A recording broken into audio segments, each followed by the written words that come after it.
All right, Brother Ali. So I was just talking about what you were talking about.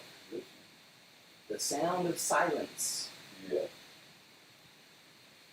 The sound of silence is a welcome sound, believe it or not. Can you step a little closer? Thank you. This is actually the microphone today. Oh, okay. And the recorder. So there you go. Yeah. To actually, when you're doing your Tai Chi, and you just stand there, listen to what your body's saying to you. Internal listening. Yes, internal listening. It's like external, you're listening to all the traffic, things of that nature. So it makes you aware of what's going on in your surroundings. But take that to maybe a nature's park or out in the country somewhere. Let's just sit and get in tune with what's surrounding you, the trees. That way you can actually listen to the different sounds that you're picking up and what they are actually at a distance or is it close.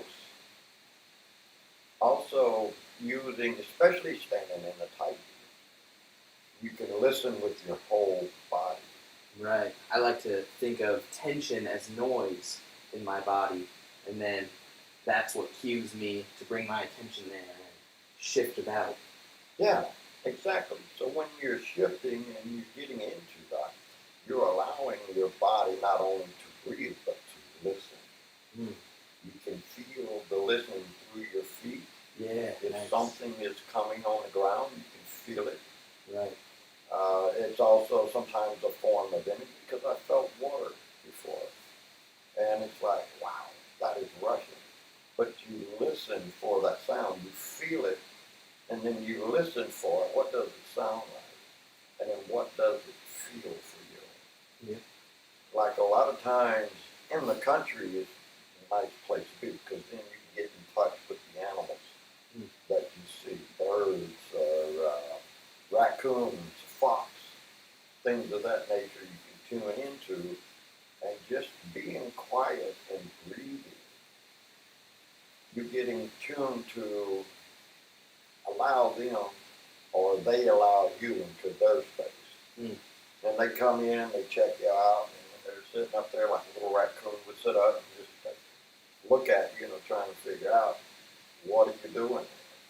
And you can actually sometimes hear their thoughts, And so you get in tune with that. When you get in tune with things of that nature and in nature, you get in tune a lot with yourself and with people. A lot of times, one of the things that I had to learn to do was to listen and listen to people. And through your feet. Well, through your whole body. Because there was times that I felt my body was like a speaker. Literally, it would just vibrate like someone is speaking through a microphone, and my body was the speaker. And I learned to listen to that because a lot of times people say something that you want to hear, but how are they saying it? What tone of voice? Is it kind of a mild voice or low tone where you're like, what are you saying? Or is it they're very loud? And also into that listening comes a lot of thought from people. And that's one of the things that I've learned many years ago. I had learned that through a friend who committed suicide. And that was, I guess, a starting point for me because I would listen to what they were saying. But sometimes people will throw you off by talking about different things. And I'll use her, for instance.